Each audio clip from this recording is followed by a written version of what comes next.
Hello and welcome to New England Authors. It's so good to have you. We have great guests here. We record here in Cambridge, Massachusetts and broadcast all around New England. Our guest today is Richard Thomas, who is a professor of classics at Harvard University.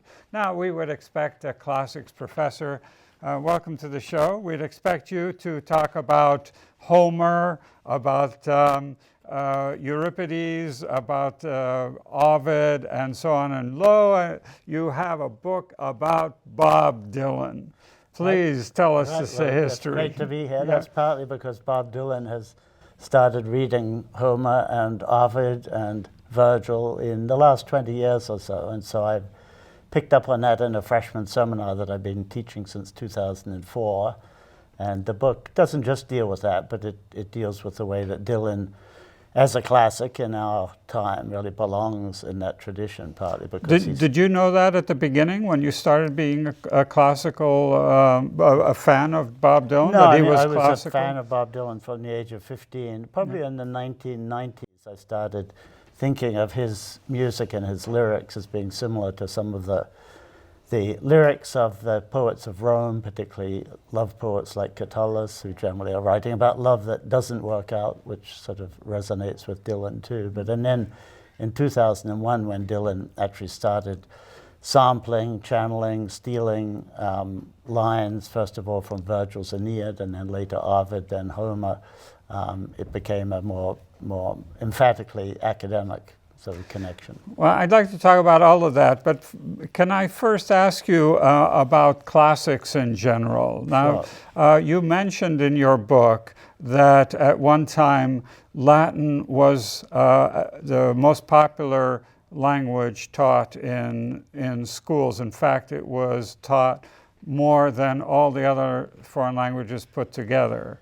Yeah, whether put together, I'm not sure. But before Sputnik, basically, there were 800,000, I think, enrollments in high schools in Latin. And then Latin was deemed sort of not relevant to the space race and so on. So it suffered against modern languages, particularly modern languages with geopolitical importance. But then it's been kind of dropped out in the 60s when it was associated with the church, with discipline, with hard work, but it's been coming back. You'd be surprised. Yeah, what's your classes like? Our classes are, well, it's a variety, but they're not huge, but they've been fairly steady over the last, I've been teaching for over 35 years, and the numbers have stayed fairly steady in spite of there being more sort of slices of the academic and curricular pie, so we do fine. And now you teach in the classics department, Right. a class about Bob Dylan. Exactly, and it's one of the most popular classes. Well, it's a freshman seminar, so there's a limit of 12, but it always has 12 and could have more. But it seems to do pretty well. I also teach classical reception, which is basically looking at people like Dante, like Milton, like Seamus Heaney, that is those who receive the classical poets. And Dylan has simply become exactly like them in that way. So it may seem surprising, but if you listen to Love and Theft from 2001, Modern Times, 2006, Tempest, 2012 in particular, those three of the albums of the Dylan Renaissance that the last 18 to 20 years have seen, it becomes less surprising, I think. Now, in your very interesting book, you equate Dylan with Virgil. Mm-hmm. And Virgil, for people who don't know, Virgil wrote this grand opus called the Aeneid, about the hero Aeneid. Can you give us like a 3-sentence summary of the Aeneid? Well, the Aeneid is sort of the foundational poem of Rome. Exactly, so Aeneas, the defeated Trojan who heads west, and in mythology, of course, and reaches Italy, doesn't found Rome because that comes 400 years later. But it's a poem about foundation that is written as the Roman Republic is being torn apart and turning into a monarchy, into an empire with Augustus, the first of the emperors. And so it's a poem that's both about foundation, but it's also about the problems of empire and the cost of empire. So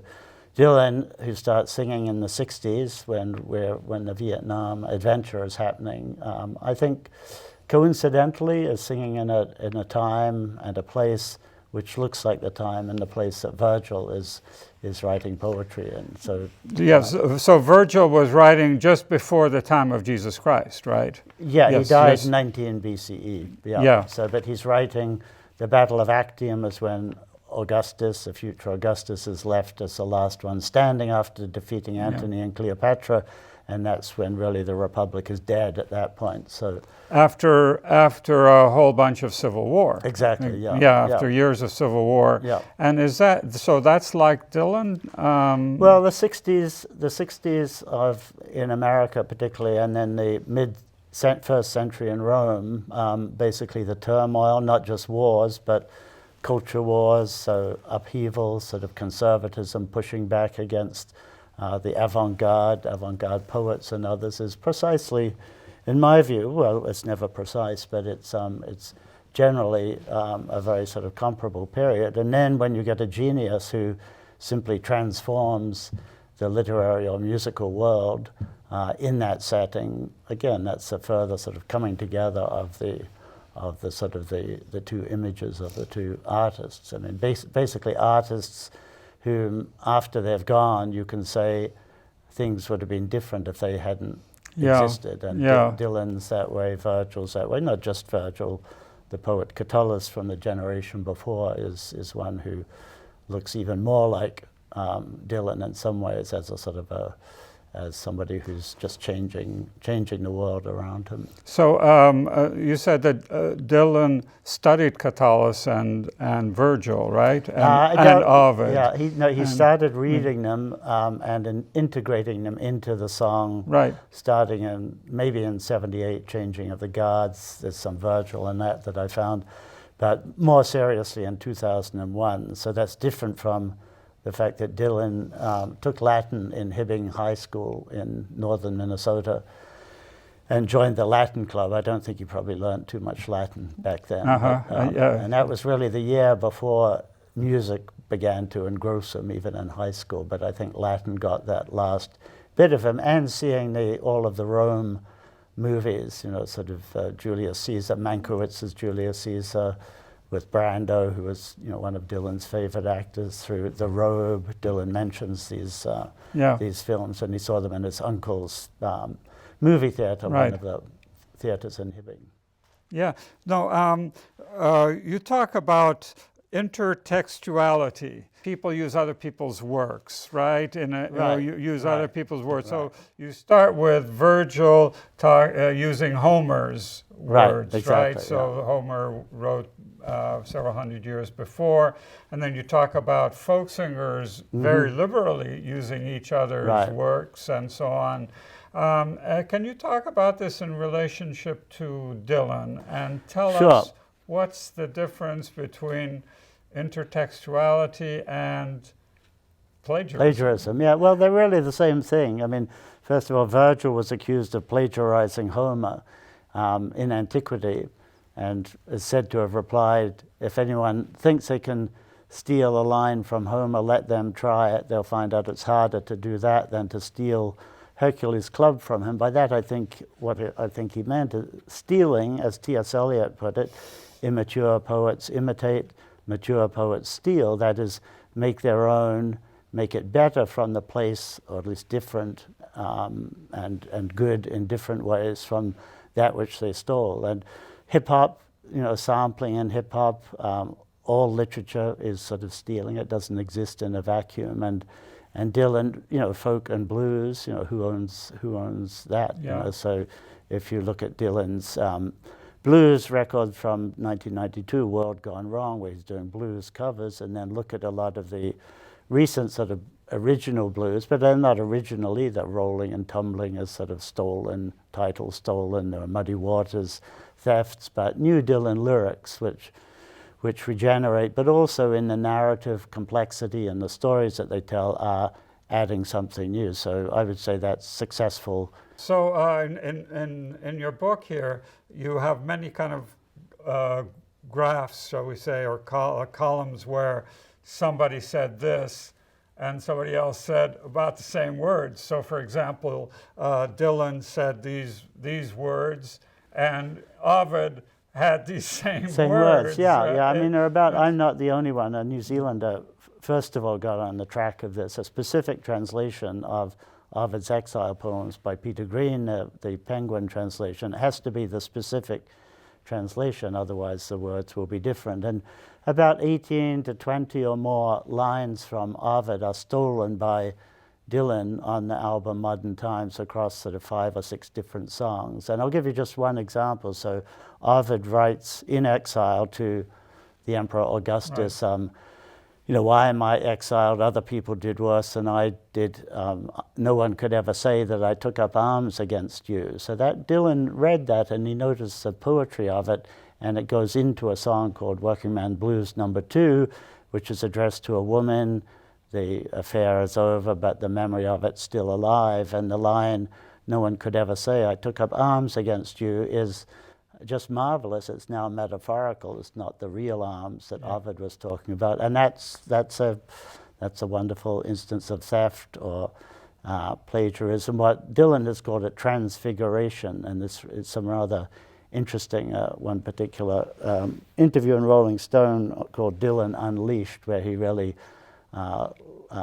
offloads onto some of his critics, and we could read a bit of that if you want. Oh, maybe. So this is New England Authors. We're talking with Richard Thomas, professor of classics at Harvard, and we're talking about his book, Why Bob Dylan Matters. So it's a great thing when Bob Dylan won the Nobel Prize, right? Absolutely, yeah, absolutely. I mean, a friend of mine, Gordon Ball, has been putting him up for years, and I think it was a matter of time. I think the committee had been reading a lot of Dylanology and realizing that this is a figure who has commanded the interest of any number of sort of writers, and apart from the sort of the fan base, but also realizing, and I think partly the committee mentioned Ovid and mentioned that Dylan is like the so-called aoidoi, that's a Greek word for the singers, oral and other singers of antiquity. And the medal for the Nobel has an interesting inscription. On one side is Nobel, on the other is a young man sitting under a tree, looking up as he's composing with his pen, and standing in front of him is the muse who's holding a guitar. That is the kithara, same word, guitar, kithara, 7-stringed in that case. And so no recipient of the Nobel Prize for Literature has looked more like that image than Bob Dylan. And around the edge of it, there's some Virgil from in the underworld where Aeneas goes to see the shade of his father. He comes across the poets, those who improved our life by the arts which they invented. And if that doesn't apply to Bob Dylan, I don't know who it does apply to. So let's say I was in your class, as a student in your class, and you told us to go and write a poem. And I came back and half my poem were lines from Bob Dylan. Would you flunk me or pat me on the back? I'd give you an A if it was better than what Dylan had done. I'd fail you if it was not. So, it depends. So this difference between intertextuality and plagiarism. Well, both are forms of intertextuality. That's a neutral term. Simply says texts are relating to each other, texts draw from each other. But yeah, it depends on whether you pull it off. And in a class, of course, it's slightly different. But I would be happy in a class to say, write a poem and draw from whatever tradition you want to, including quoting it. Look at T.S. Eliot's Wasteland. It's drawn from Greek tragedy, from Dante, from any number of poets. Whether the quoting is not always as direct as it is with Dylan. Dylan's method will be to have a whole line, but then surround it with his own original lyrics, which transform that plagiarized line. I wonder if you could just read this part here at the end, which is very. This is when Bill Flanagan interviewed Dylan on March 22nd, 2017. At this point, a lot of people have been accusing him of stealing. There are some who think that Flanagan is actually Dylan, so that the questions are actually created by Dylan, but we won't get into that. So Flanagan says, people yell about plagiarism, but it has always gone on in every form of music, hasn't it? Dylan replies, so here's Dylan. I'm sure it has. There's always some precedent. Most everything is a knockoff of something else. You could have some monstrous vision or a perplexing idea that you can't quite get down, can't handle the theme. But then you'll see a newspaper clipping or a billboard sign or a paragraph from an old Dickens novel. Or you'll hear some line from another song or something you might overhear somebody say. Just might be something in your mind that you didn't know you remembered. That will give you the point of approach and specific details. It's like you're sleepwalking, not searching or seeking. Things are transmitted to you. It's as if you were looking at something far off, and now you're standing in the middle of it. Once you get the idea, everything you see, read, taste, or smell becomes an allusion to it. It's the art of transforming things. You don't really serve art. Art serves you, and it's only an expression of life anyway. It's not real life. So note how well he speaks and writes there too. Exactly. You just need to read Chronicles Volume 1 to see what a genius he is in I was going to get to Chronicles Volume 1, but I wanted to ask you, does Dylan know of your work here, of your scholarship? I hope so. I have reason to think that he's read a bit of it, and I think the people around him, some of whom I know pretty well, they certainly know of the book. And he has gatekeepers around him, you mentioned. Oh yeah, he's very well protected, But they're also very helpful with those of us who are interested in studying Dylan. So I wanted to ask you now, you mentioned a lot of the scholars that have worked on Dylan, and I couldn't help but notice that all or most of them seem to be male. Do you think that, but now Dylan his poetry does not appeal to just males. No. Am I right in thinking that a lot of the scholars are male? Probably most of them are. One of the earliest was a PhD, her dissertation, Betsy Bowden at Berkeley, really almost before anybody was working. She was interested in Dylan and sort of oral poetry. Nina Koss in New York. There are, but yeah, the majority are men. And I think it's said that the majority of if you go to a Dylan concert, the majority will be men, not necessarily overwhelmingly so. And I've met women who are as fanatical. And it's interesting. My class is usually, I don't engineer a balance. I don't have to. I use different criteria for picking. But it's been about 50-50 of these 18-year-olds who are. And that's interesting. That's interesting. So he wrote this. Would you call it an autobiography called The Chronicles, Volume 1? Right.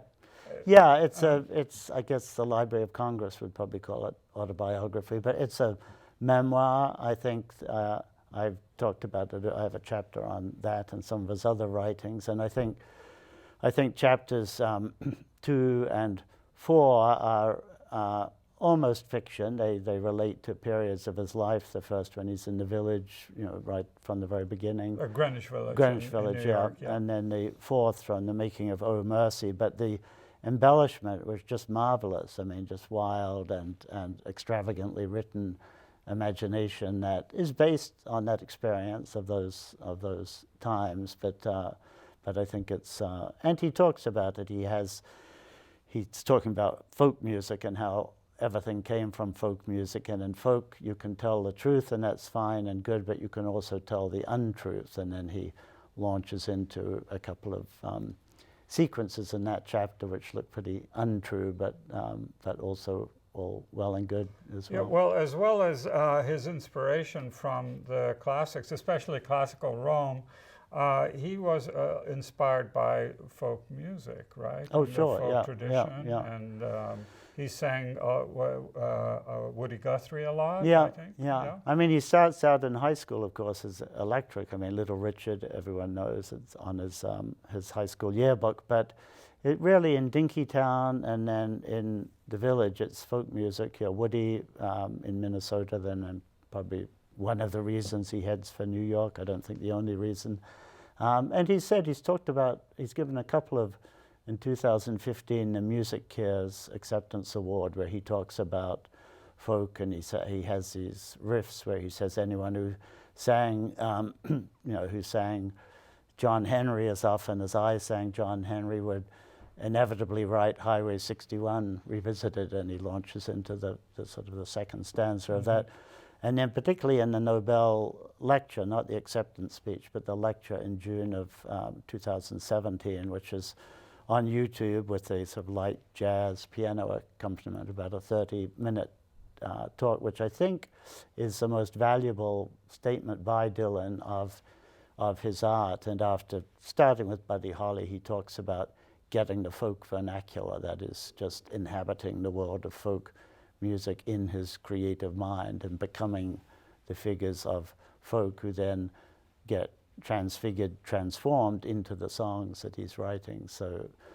Yeah, absolutely. I'm sorry to interrupt you, but a lot of his music people talk about as being protest songs, which he hated. He hated that term, right? Well, or he said, aren't they all protest songs? Was the other way of looking at it. Yeah, I mean, if you write Blowin' in the Wind and you write Masters of War and you write Oxford Town and then try to escape that label, it's pretty tough. You know, it's three of the greatest sort of civil rights and anti-war songs. So he got pigeonholed, and it's still, I mean, a lot of people even now will think of Dylan, you know, as the view they had and maybe still have of the Vietnam War. That's the view they will have of Dylan. It just got frozen. And of course Dylan is so much more than that. But he didn't really write a protest song in that sense after, 64 or so. I want to ask you about this Tulsa collection. Right. There was a philanthropist, Kaiser, who bought all the collection of Dylan material. Yeah, the George Kaiser Family Foundation, which also acquired the archive for Woody Guthrie, Pete Seeger, and Phil Oakes, which is there in the Woody Guthrie Center. And so I think that's partly why the Dylan people and why Seeger thought of Tulsa. And so that center and the new Bob Dylan Center that'll be coming online in a year or two are separate from, but will relate to the archive. The archive is part of the University of Tulsa, so he bought it. Kaiser bought it for that. It's housed there.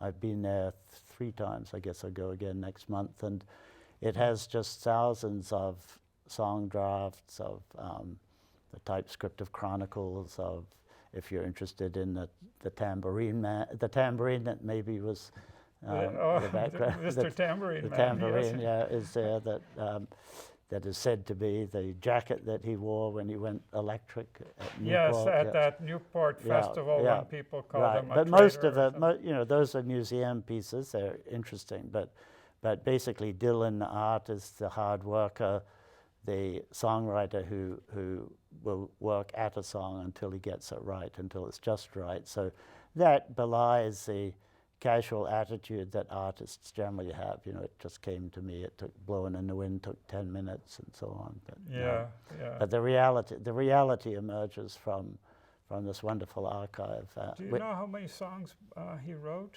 altogether? He's written 400 and more. I mean, in terms of recorded. I don't have the exact number, but yeah. So I just want to ask you, Dylan's legacy. Will he be seen as a poet, do you think, or as someone who defined a generation? I know, for example, the Supreme Court uses his parts of his statements in their judgments. Yeah, you don't need a weatherman to know which way the wind blows, and so on. And there's a C-SPAN of John Roberts talking about his summer reading, where he says he looks forward to reading this book, which was sort of cool. But, that's good. But changing a generation, I think that once the generation that he purportedly was the voice of has moved on, I think that will fade. And I think what will stay will be the music, the art. I don't think, I mean, we can redefine poetry to include songs, but the Nobel Committee tried to do that. They said Sappho Sappho sang, but we can just read her because we don't have the ancient Greek music. Bob Dylan can be read, even if without the song. That's not true. I would emphatically disagree with that. There are some songs, Not Dark Yet, Highway 61, which you could sort of read, chant, and they come across as poetry. And Dylan himself contradicted in the same Nobel lecture in 2017, contradicted that statement, quietly, politely, but he said, my songs have to be sung, they can't be read, so that he was emphatic. The climax of that wonderful lecture is that he's insistent that it's songs. So you can give him a Nobel Prize for literature, but he's not going to let you define his art as that which can be read and not sung. So. Well, thank you so much for being with us and sharing this fascinating book. I really enjoyed reading it. Richard F. Thomas, professor of classics, talking about why Bob Dylan matters. A very interesting book, and I thank you so much for sharing with us and for this class that you have on Bob Dylan. This is New England Authors. Thanks so much for listening. Thanks for having me, Kameel. Thank you.